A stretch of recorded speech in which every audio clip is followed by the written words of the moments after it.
Thank you very much, Michael. Can you hear me clearly? Fantastic. Well, I don't need to introduce myself any further, so I'll jump right in.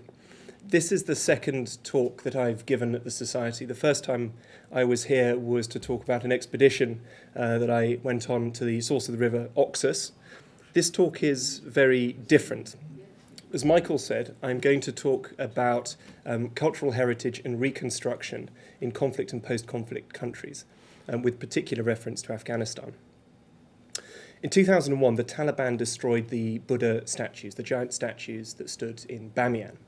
And 17 years have passed without very much visible evidence that anything's been done in the site. No reconstruction has taken place. So I want to spend the next sort of half an hour, 40 minutes talking about what's happened at the site since then, really with a view to shedding light on some of the difficulties that arise from managing a World Heritage Site in somewhere like Afghanistan, and what relevance that might have for places where other acts of iconoclasm have also been perpetrated. Now, this is particularly relevant today, I think, because of places like the Temple of Bel in Palmyra, the manuscripts in Timbuktu. I mean, there are lots of examples of very sad destruction of these kinds of things. So I hope there are some useful takeaways today that we can talk about and share with colleagues further afield too. Now, my background's in archaeology, but I've spent much of my professional career working in policy-related fields. So it's really with these two hats on that I'm sharing my experiences today, because the work I did with UNESCO wasn't actually very archaeological at all. It was more desk-bound, policy-related, visiting the site, managing bits of the project, managing archaeologists themselves. So I've got those two combined perspectives. It's been a very long time since I actually dug a hole and excavated anything. Now, the talk's going to cover 5 areas, if I've got time. I'm going to provide a very, very short history of Bamiyan, and I'm very aware that there are a number of people here far better qualified than me to be able to provide such a summary. So if members encourage inaccuracies, I do encourage lively interjections. There may be a few. I'm then going to talk about I'm then going to provide a sort of a tour of the site with some photographs, what the site looks like today in the wider Bamiyan Valley. And I'm then going to talk about what the Afghan government and international community did in response to the site being destroyed, and then talk about all of the conservation works, archaeological works that have taken place, and then focus on what the issue is with reconstruction. Why is there an ethical debate taking place about reconstructing or not reconstructing the Buddhas? To begin with, then, how do I change? I've said that. To begin with, then, I'm going to provide a short historical account of Afghanistan. And I'm going to start with a cliche, if I may, which is that the pattern of population movement and cultural exchange in Central Asia is very complex. I think we all know that, and I think it's particularly true in Afghanistan and particularly true in Bamiyan, and it's all about location. Afghanistan, of course, is situated between former great empires in China, in Persia, in India, and migratory tribes up into the north in what is now Russia and the Central Asian states. And within Afghanistan itself, Bamiyan plays an important role. It's located just west of Kabul, at a point where you have some convenient passes through the Hindu Kush connecting the north and south of the country, and also along important trade routes going east and west. So for that reason, there have always been sort of people there. I say always, for a very long time. Here is the best of my photographs, I'm afraid. It's not a terribly good one. Just to illustrate the fact that Bamiyan, which you can see here, this is the valley, running along the sort of the centre of the screen, really is sort of surrounded by mountains. So there aren't that many alternative routes you can take if you want to engage in trade or engage in any kind of movement across the country. So Bamiyan really is a sort of a linchpin for all sorts of things. It's very well endowed with natural resources. The mountains are incredibly beautiful, many of them indeed, near a place called Hajigak, which is just down the road from the Bamiyan Valley. So there's lots of iron ore there. Another reason perhaps why it's been a place of interest for people for so long. Another nice shot of mountains. And of course, it's home to the first national park in Afghanistan at Bandi Amir. It's a very beautiful place, and very little surprise that people have been living here for such a long time. Now, the valley itself is covered in archaeological remains. The Buddha statues themselves are the very least, they're the most spectacular, but the very least of what you can see there. There are thousands of sites. Every little hamlet or village across the valley and its adjacent valleys contain forts much like this, these kala, as they're known, which played a similar role to sort of feudal houses in France and Europe. There is the very famous and incredibly spectacular Shai Zuhak, which I'll talk a bit about later if I've got time. There is, of course, there's Alexander the Great, and there are many others besides.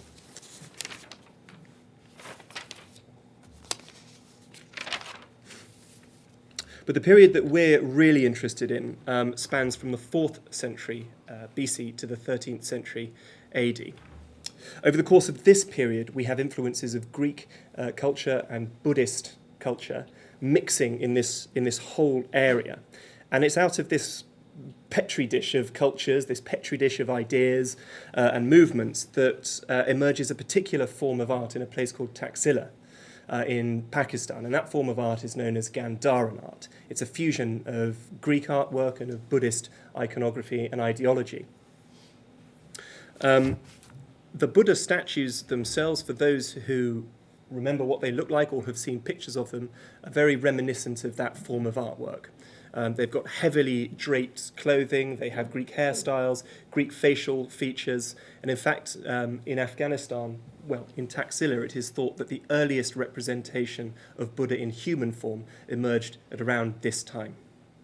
I think some earlier examples may be known of a seated Buddha from India, but it's the first time really he appears in human form. So to understand Bamiyan, we need to understand how Greek culture and Buddhism came into Afghanistan. Again, I apologize in advance if this is somewhat erratic in its coverage. There will be lots of skips and jumps as I leap from one, what I consider to be relevant player to another, so there may be some gaps. I've decided to open my account with a familiar face. You guessed it. It's Alexander the Great. Now, Alexander himself is no torchbearer of Greek culture. He's a Macedonian after all. And before he leaves on his campaign against the Persians, he nearly sacks Athens. And as he chases Bessus up into modern-day Tajikistan, he actually encounters a Greek settlement of some 2,000 or so Greeks and puts every one of them to the sword. But nevertheless, it's his movement of armies, of peoples, of craftsmen, of whatever else that comes with him, that Greek or Hellenic culture, if you like, gains confidence in the region and spreads. We know that there are Greek cultures there before he gets there because, of course, many of them had been part of the Persian Empire as artisans or thinkers or whatever else you might care to mention. Now, after Alexander's death, this part of the empire passes to one of his generals, Seleucus, who forges very close ties with another empire that forms at this time, the Mauryan Empire. After their... Oops, skipping ahead a little bit too much. Now, he's obviously a Macedonian, and Greek resentment towards the Macedonian simmers for a while until about 255 BC, at which point Diodotus casts off the mantle of Greek rule, of Macedonian rule, I beg your pardon, and declares for Greek independence. And that's where we have the first sort of Greco-Bactrian kingdom.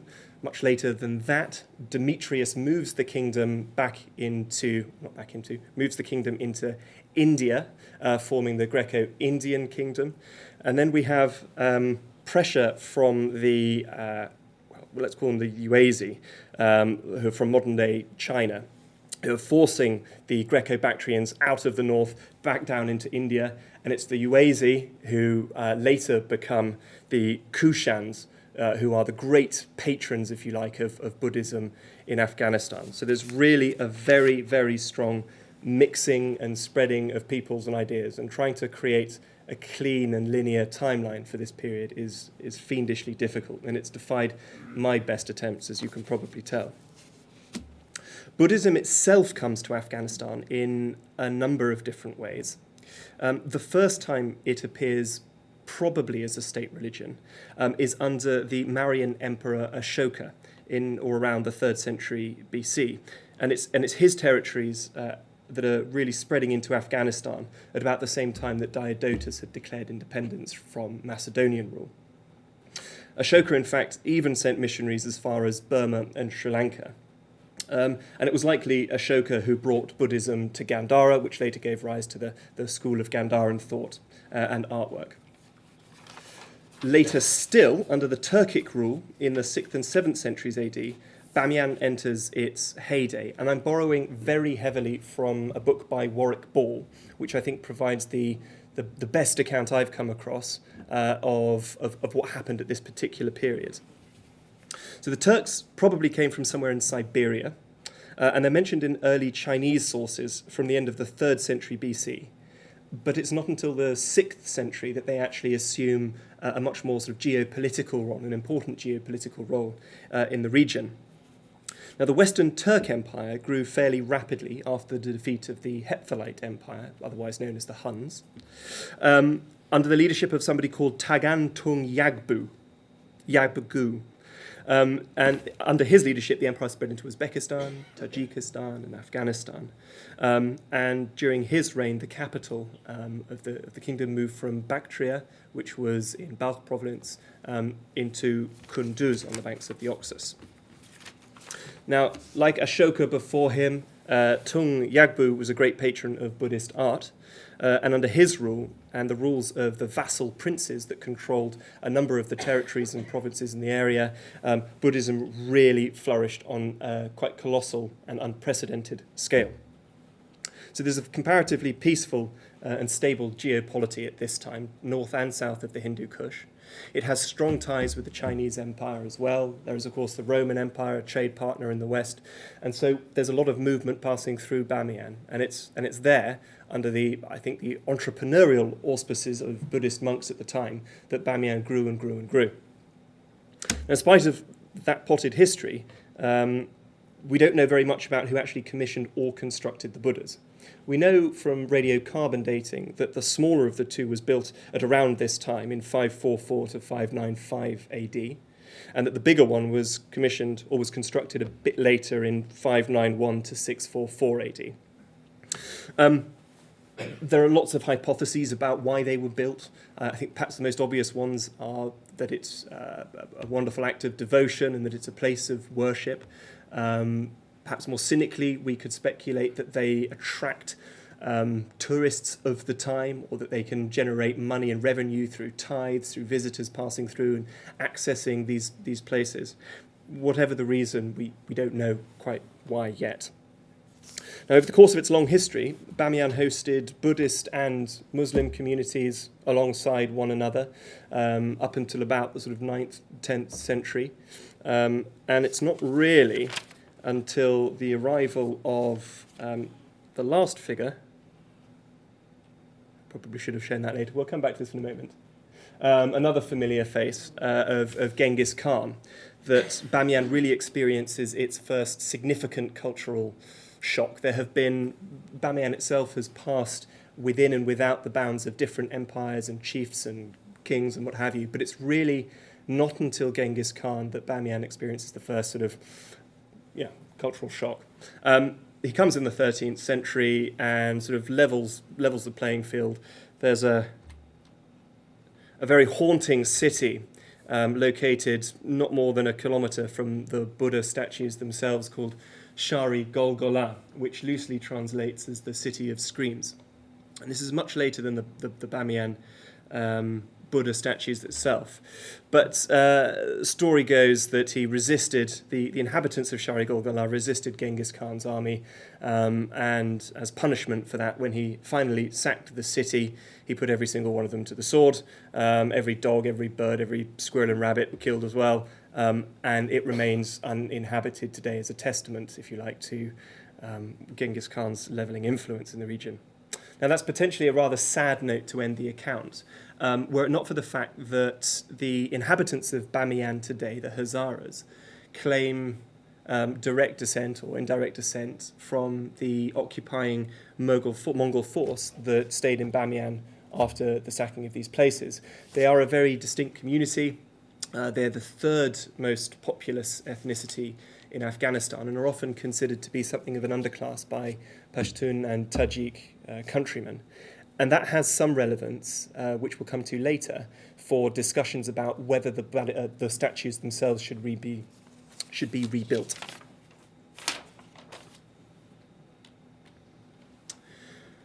Right, here's a photograph across the main part of the Bamiyan Valley. And as I mentioned earlier, the first thing to note is that the statues, or where they once stood in those two niches, are part of a much, much bigger complex. Those of you that have visited the site, I'm sure, will remember the very many hundreds of caves that pocket the cliff face on this one section of cliff alone. There are many others that stretch out all the way this way to the west that are still inhabited by people.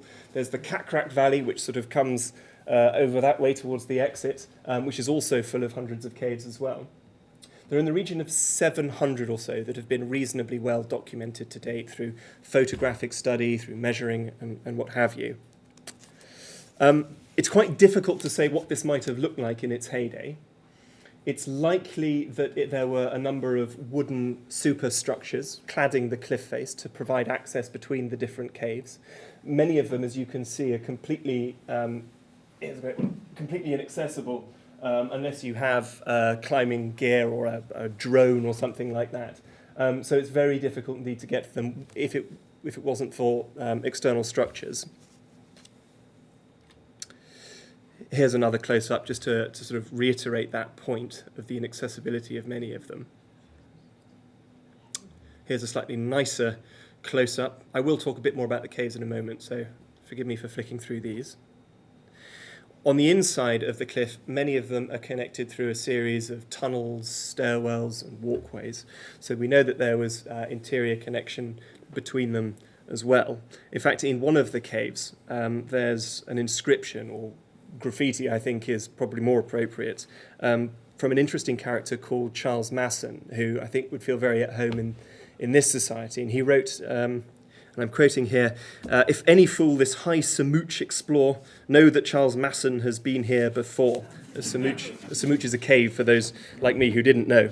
I mean, I obviously tried to find it, but I never got close to finding it. I have no idea which one it's in, and nobody I met could tell me where it was either. So a very futile effort.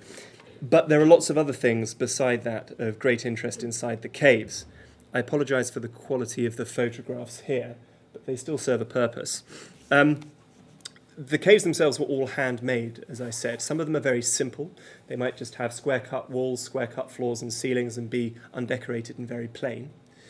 Others yet show strong influences from Persia. On the left-hand side, there's a particularly interesting architectural feature called a squinch, which is this series of small arches here.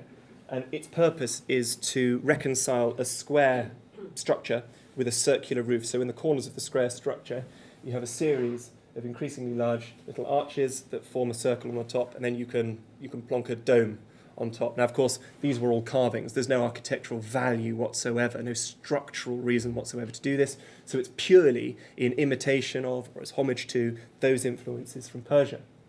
On the right-hand side, there's a style of, in fact, the next picture's a bit better, of lattice work, where you've got beams laid one top of the other, known in German as Laternen Decker, after the archaeologists that first documented them. You see this kind of architecture actually in the north of Afghanistan as well as India. But again, just really serves to illustrate that they were decorating these caves in a very sort of conscientious manner. And there are, of course, lots of beautiful, very beautiful frescoes with the colours still clear. And were it not for the fact that the Taliban had scrubbed out their faces, they'd be doubly interesting indeed. Now, where am I? As you can see from some of these photos, the caves are covered in a lot of scars from the Taliban. Here is one where they burnt some tyres in the caves, blackened the ceilings, took off their shoes, dusty sandals, threw them against the walls and the ceilings just to show their disrespect. And as you can see from the previous one, I mean, I think every single fresco that depicted a human face has been defaced. So it's very sad and very, I suppose, comprehensive, their destruction or their vandalism. And here's a rather sad picture, of course, of what's left of the smaller of the two Buddhas today. You can still see the faint outline of the Buddha. This one stood at about 38 meters tall. What you see there is I suppose, the footprint or the body print of the statue, which was, the core of which was carved from the cliff face itself. It's a very soft and crumbly rock, so it's not terribly good for adding detail. So what you can see a few remnants of are places where pegs would have been stuck into the rock face. A clay, so almost like stucco, I suppose, would have been added on the outside to really form the very fine details. And to get the intricate sort of pleating of clothing, they would suspend bits of rope from one peg to another and then put the clay on top of the rope just so that you get that lovely natural sort of gravity-inspired draping. Here's a view from the top of one of them. You can actually go inside the cave system, up some pretty precarious staircases, up to the top. You could, in the past, have actually walked around the head. We suspect that there may have been another walkway going around, so you could actually complete your circumambulation. But it's very high, and not for those scared of heights or worried about health and safety. And here's just a pretty picture, looking out across the Bamiyan Valley towards this hilltop, in fact, where my first photograph was taken of the whole valley. And here is the Western Buddha. So this is the one that I was working on. And you can see there's a big bit of scaffolding going up there. And that was really the focus of about 6 months of my work, was actually trying to complete a scaffolding. Not the most glamorous work that you can be involved in, but it did provide quite an interesting insight into how the whole thing was being managed. Now, it's testament to their scale, just how hard it was for them to be blown up. So before they were successfully destroyed, the Taliban had actually fired rocket after rocket into it, they'd put mines on it and tried to blow it up bit by bit, and it just hadn't worked. So it took, allegedly, the expertise of some potentially Al-Qaeda soldiers who were weapons experts, professional sappers, drilling holes in it, putting, I think it was an entire truckload of dynamite, 7 tons or something like that, in and around the Buddha statue, and a very controlled detonation to bring it down. So in spite of its age, the thing really was staggeringly well built and incredibly big. And here are the sad pieces that are left. I won't dwell on motivation for destroying the Buddha statues. I think that's a bit of a red herring at this point, but we can come back to it later if anybody has any questions. So what did UNESCO do? Well, it condemned it and condoned it in very strong words. And the site itself was fast-tracked onto the list of World Heritage and the list of heritage in danger. It was a fast-track nomination because I think they'd been trying to get it inscribed for a number of years beforehand, but for one reason or another had failed to do so. But sadly, the act of destruction itself was the catalyst for potential future preservation and conservation. And after that, the international community and the government of Afghanistan have embarked on a reasonably extensive program of conservation. Now, what has been done? Well, they've built a rickety structure over the fragments of the Buddha. So there are lots of pieces there. We don't quite know what to do with them yet, so they're at least protected for the moment from the elements. They're under lock and key, so people can't go in there or do anything with them. A great deal of consolidation work has been done. So once the Buddhas were blown up, the niches in which they sat were very rickety. Bits of them were falling off, slabs of rock in the ceiling were loose. So a huge amount of work has been done, principally by one particularly intrepid German archaeologist hanging from a rope with a big power drill and tubes of araldite in his back pocket, off quite literally drilling in, getting a tube of glue in there, letting it set, and just making sure that the whole thing is in a reasonably stable condition. the intention being that one day perhaps something could be built back or rebuilt back in these niches. And even if nothing is rebuilt in these niches, at the very least, it's safe for people to walk around. An enormous amount of further surveying, photographic surveys have been done about the condition of the niches and the caves. The frescoes were in a very delicate condition, and conservators have been there to retouch the frescoes, to make sure that people can't get in there without guidance from a UNESCO tour guide or a local government tour guide. So there's all sorts of bits and pieces behind the scene that aren't very visible, but that nevertheless require lots of time, money, and expertise. Work has even been done on the cliff tops above the Buddhas to create improved drainage ditches so that rain runoff doesn't cause further erosion. There's a lot of mines and unexploded ordnance that still litter the cliff tops, and those too in the past have been brought down by heavy rainfall. So a very comprehensive program of demining has been underway as well for many years too. Oh, I keep skipping ahead without meaning to.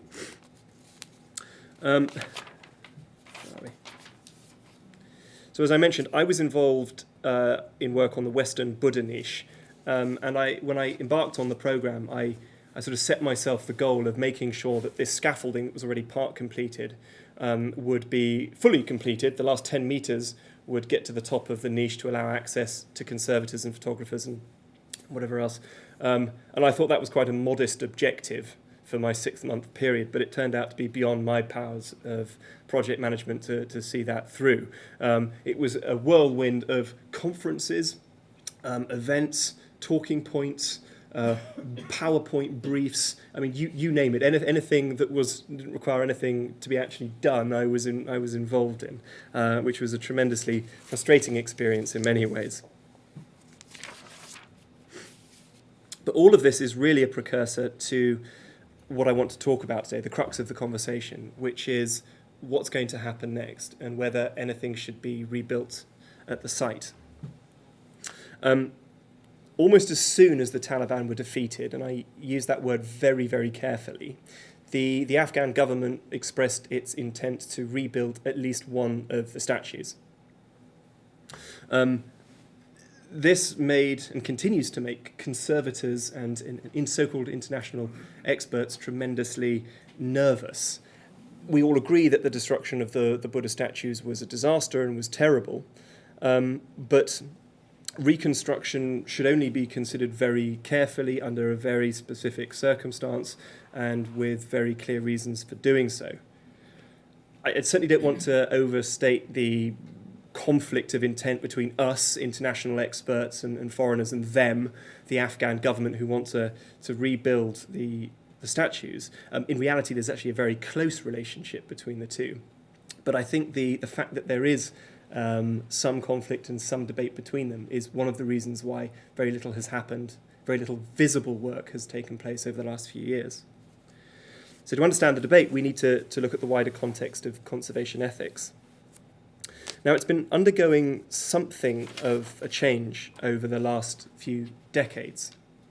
Traditional schools of thought for reconstruction tend to be dominated by Western academic institutions and by Western schools of thought. We have a fairly simple approach to reconstruction. Don't do it. And if you can, only do it according to the strictest principles of something called anastylosis, which means using only original materials. I'm exaggerating for effect. There's a big grey area there, and there's all sorts of interesting bits of reconstruction that have been done and historical interpretation that has been done. But nevertheless, that's one perspective. And I think it's coloured largely by, romantic images that we might have of places like Corfe Castle or, beautiful paintings of Doric columns peeping amongst ivy groves and olive groves and things like that. We tend to like our old things to look old. We don't like them to look new. And this is more or less enshrined in UNESCO's own language about World Heritage Sites, which it says must illustrate authenticity and integrity.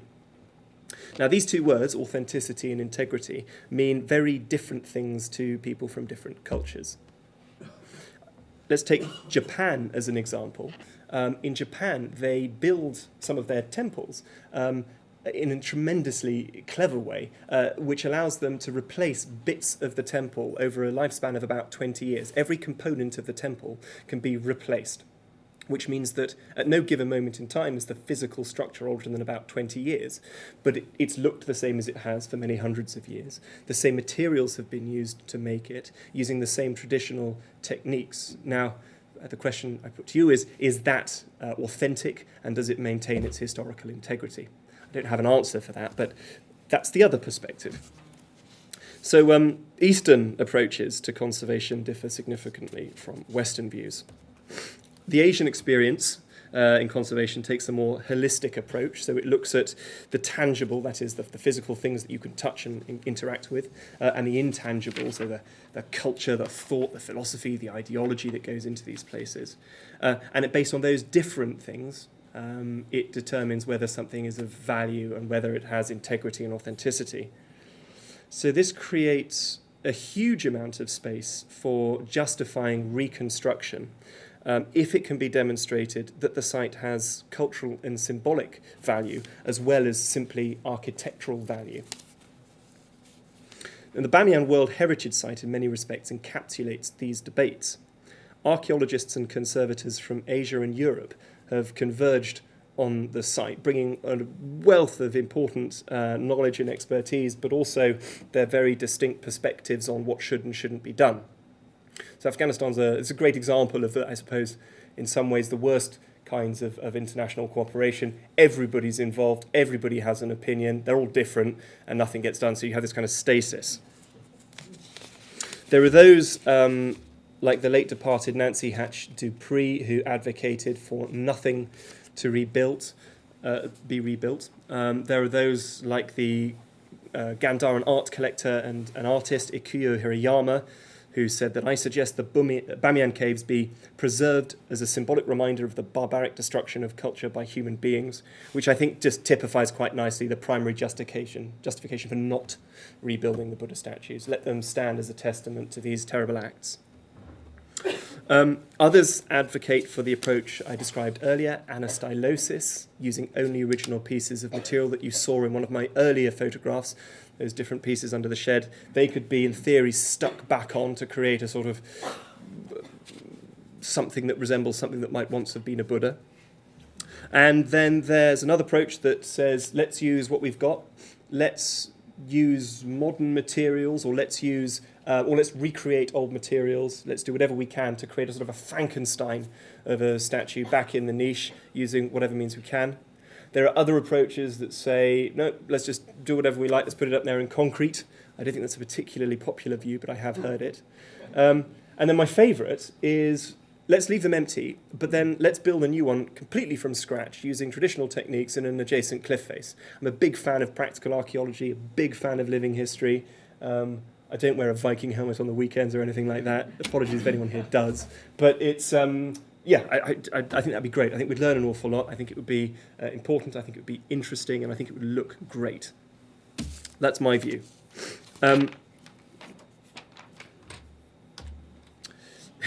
Here's someone else's view. Now, this is it's a terrible photograph, but it's a hologram of the Buddha statue beamed into the niche in commemoration of the fact that Bamiyan was elected as the South Asia Area for Regional Cooperation Cultural City of the Year.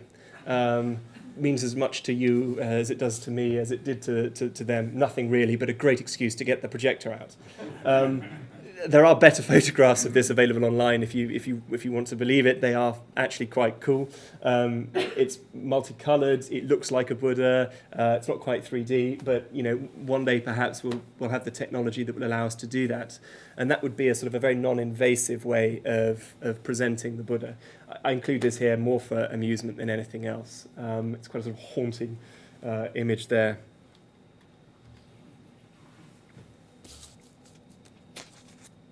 Now, the Afghan government, to its credit, has maintained a fairly consistent view on this matter.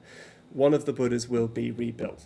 So we'll let the experts debate, we'll let the experts talk about it. We're happy to hear their views and their advice. But ultimately, we will rebuild the Buddha statue, at least one of them. Now, UNESCO, or I should say the World Heritage Centre, which is distinct from UNESCO, has said that the reconstruction of archaeological remains or historic buildings or districts is justifiable only in exceptional circumstances. Reconstruction is acceptable only on the basis of complete and detailed documentation, and to no extent on conjecture. So that's partly why so much work has been done in Bamiyan to date, to make sure we understand, to the best of our ability, what we're replacing. With regards to Bamiyan, UNESCO itself says, therefore, any reconstruction at the site in any form of the Buddha statues can only be justified on the basis of sound argumentation and insofar as it contributes to both the OUV, that's the outstanding universal value, and the peace-building process in the country.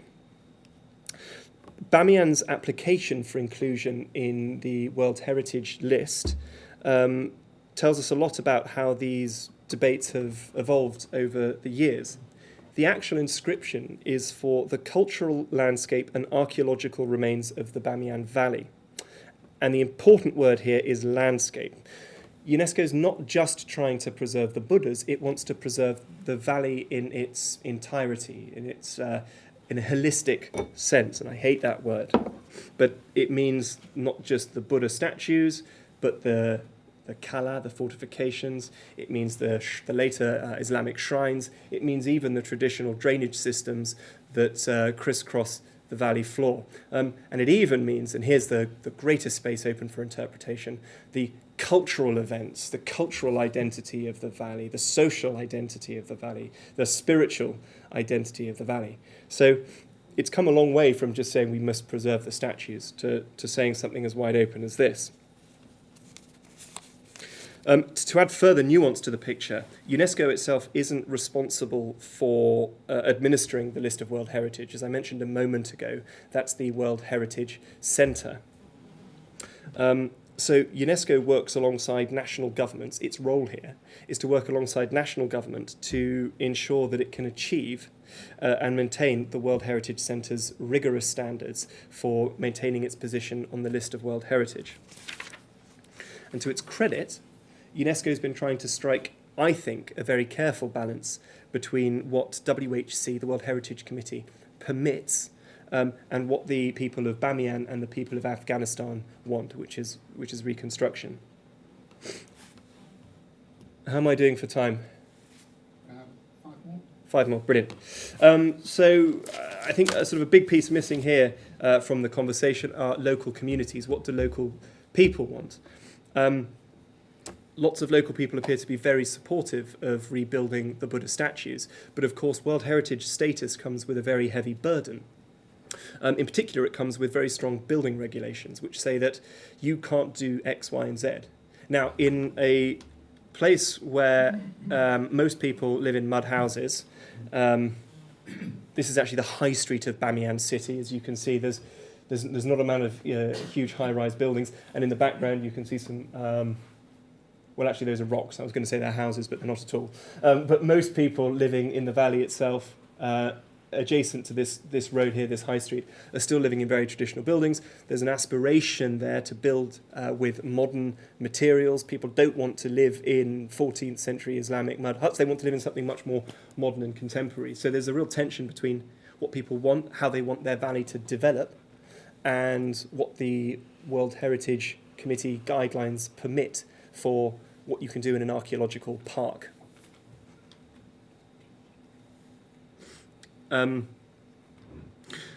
The local government has a cultural city master plan. This was another piece of work that I was involved in. They have a master plan for the city. So it's a vision for how they see the city in Bamiyan developing. Which was, astonishing. Sort of skyscrapers left, right, and centre. There's already an international airport there, and I think they probably want, more and more. The governor himself has ridden fairly roughshod over the World Heritage Centre's guidelines by building a road directly through an old Islamic cemetery from his office down to the lower part of town down here. There are several ghastly hotels built opposite the Bamiyan, painted in garish greens, and they look like sort of wedding cakes. Quite revolting. They've sprung up in recent years too under the patronage of local sort of power brokers. So there is, I think, a slight sense of resentment among many people towards one rule for poor people, one rule for rich people. I might want to put a second story on my house. I might want to put a greenhouse on the side of my house. I might want to, I don't know, sell things from my back garden, but I can't because I live within a historic zone. And yet I see my rich neighbour building a new hotel to encourage tourists. The irony, I'm sad to say, was entirely lost on many UNESCO staff members who stayed in some of these very hotels at the very moment that they were espousing rigorous conservation ethics in the area. So that, I think, probably in the interest of time. Oh, actually, very briefly then, where we stand to date. A conference was held in Tokyo this Christmas, actually, in September, just before Christmas, where the Afghan government was presented with 4 proposals for what should happen next. And this meeting was really meant to draw a line under the conversations. We've got to a point of stabilization with the Eastern Buddha niche in which reconstruction can now be considered.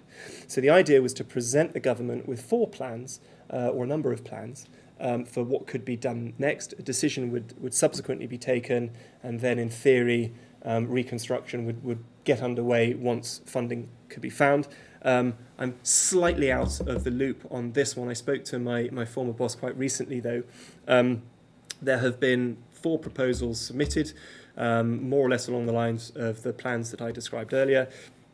There's one that talks about using packed earth and clay to rebuild them.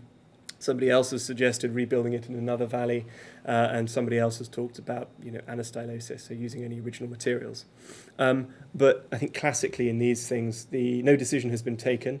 A very concise and precise-looking document has been published outlining all of the things that members of the meeting had agreed to do. Whether or not anything will actually happen, sadly, remains quite moot. I think there's an issue of funding.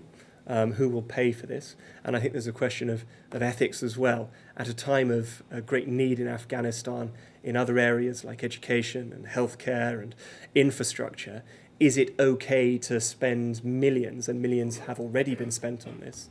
Is it okay to spend further millions reconstructing a symbol that has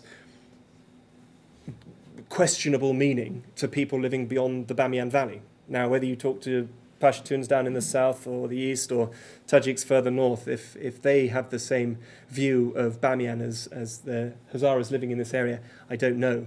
But it's certainly a question that raises a lot of potential tension in a country that already faces a lot of difficulties. Now, that's not quite where I'd like to end it, but I think that's probably where I'll end it in the interests of time, to allow for questions potentially.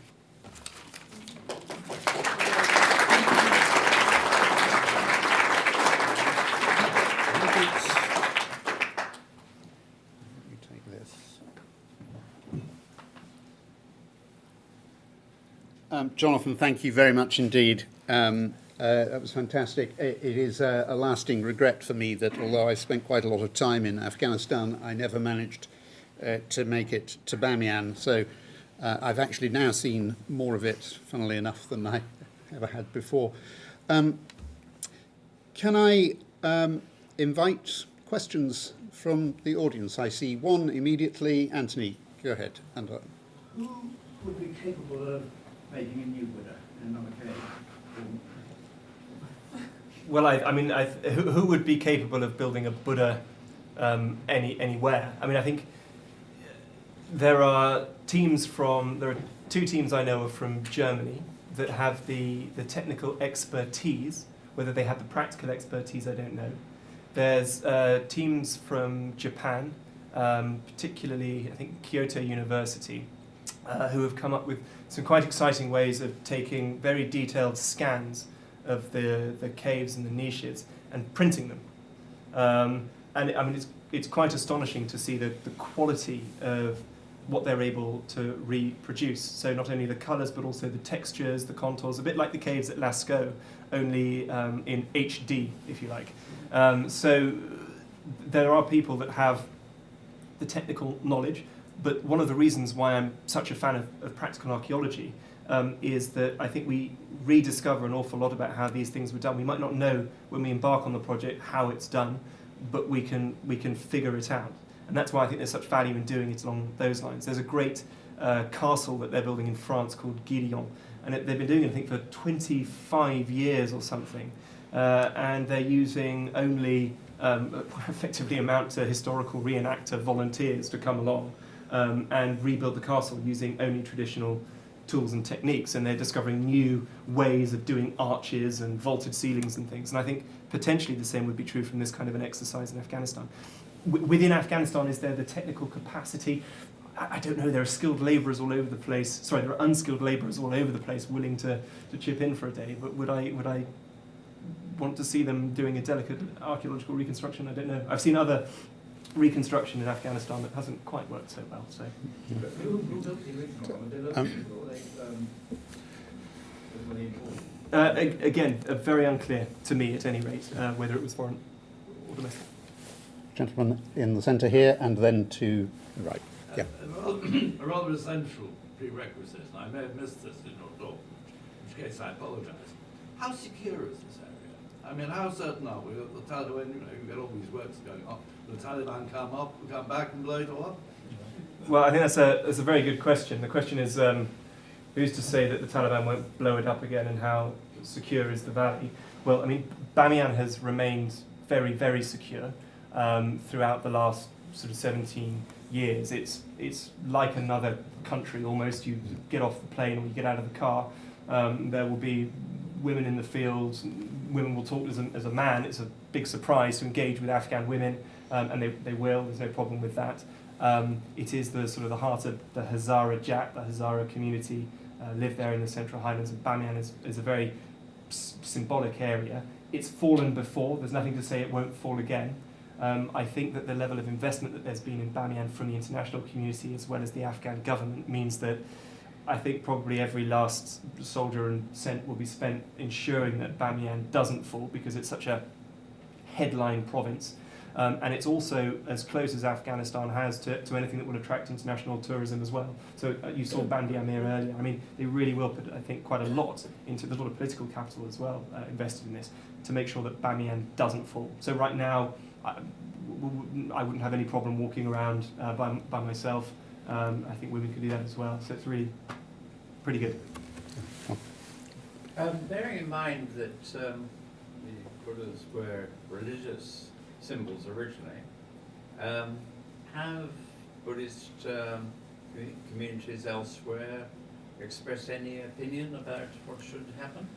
Well, I think this is one of the reasons why Japan has had such an enduring interest and engagement with Bamiyan. So too have the Indians, and in fact it was, I can't remember which would predate the other, but there was a very extensive survey by Indian archaeologists in the 70s. They actually did a lot of conservation on the small Buddha. So the statue that the Taliban blew up, the small Buddha, had actually been quite heavily renovated already, if you like. The feet were pretty new additions.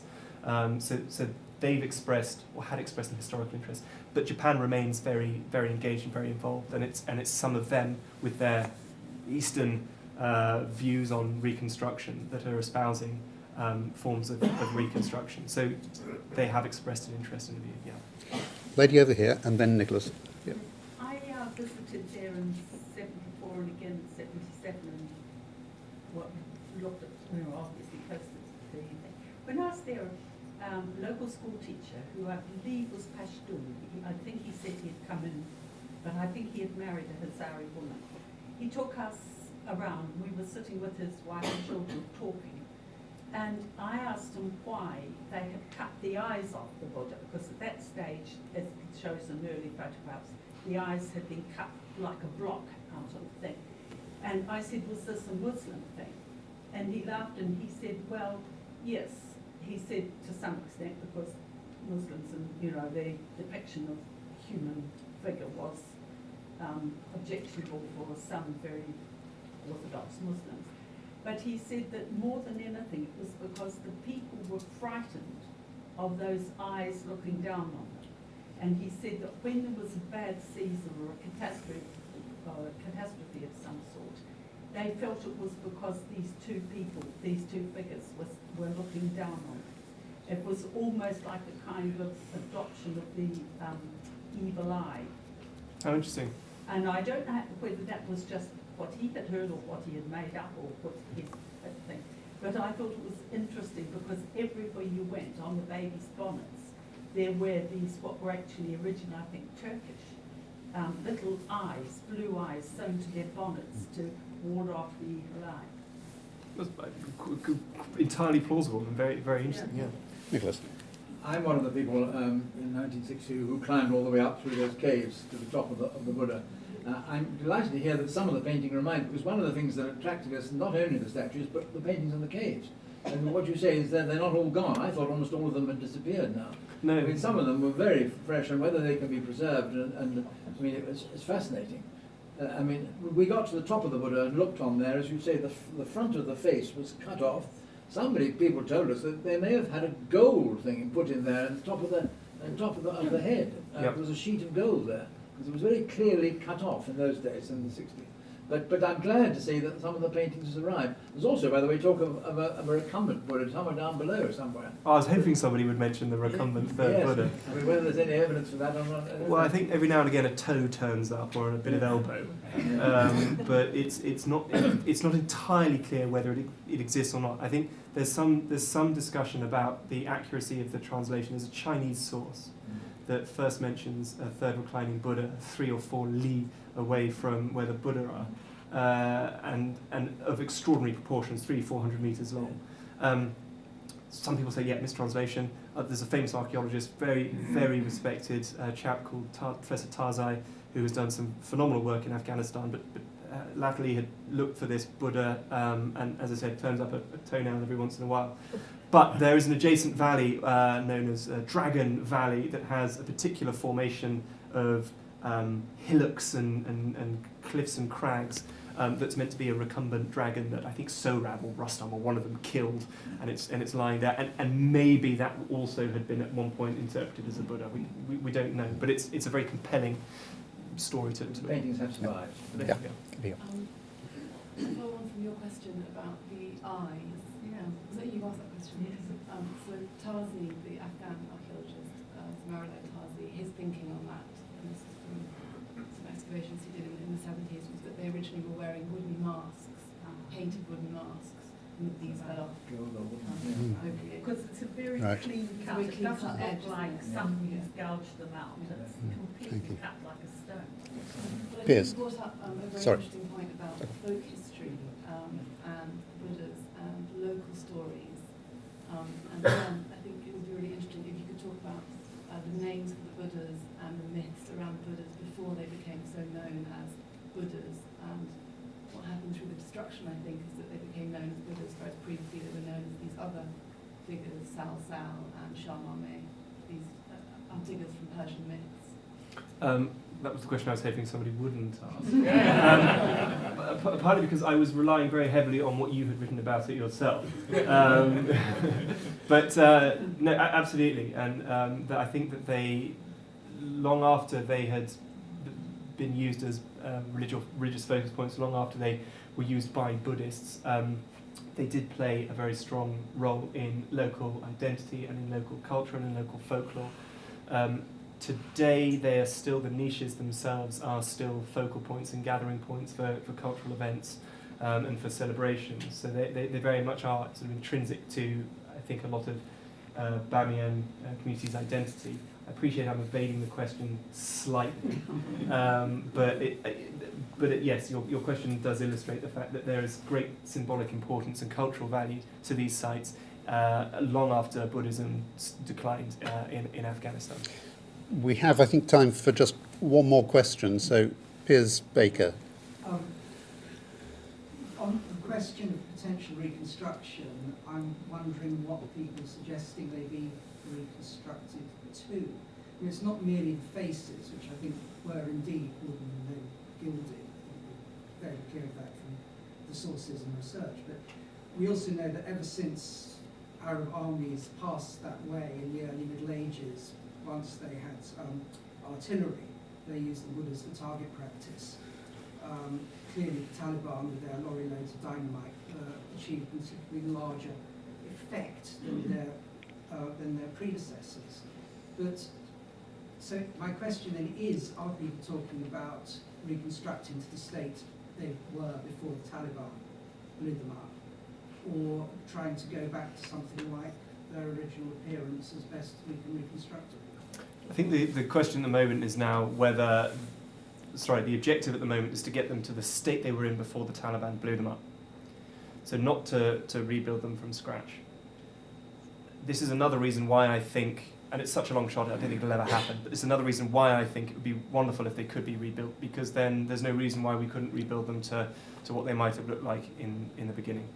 I mean, the fact of the matter is, if we were to rebuild them to the state that they were in before they became dilapidated and before they were used by artillery fire, we would inevitably have to use materials, unoriginal materials. Whether they're authentic materials or not doesn't matter, they'd still be new materials. And that, at the moment, I think is not on the cards. Well, anyone who has ever been to the Globe Theatre probably feels that they came away from that understanding a bit more about what an Elizabethan theatre was like, even though it's clearly not actually a restoration. We don't actually know what the Globe Theatre was like. But it was built using essentially the techniques available in the Elizabethan period. I mean, they were very careful about what, saws and things like that. They split their timbers and used hand tools only in the process. So, I think the idea that you can construct something that will be informative without it being necessarily a replica is one that is clearly, I'm glad to see is being considered at any rate. Jonathan, thank you very much indeed. That was wonderful, and I hope that we've all gone away with a bit more of a feeling of why 17 years on it doesn't look as though anything has changed, even though clearly quite a lot has. Please join me in thanking Jonathan Ryder.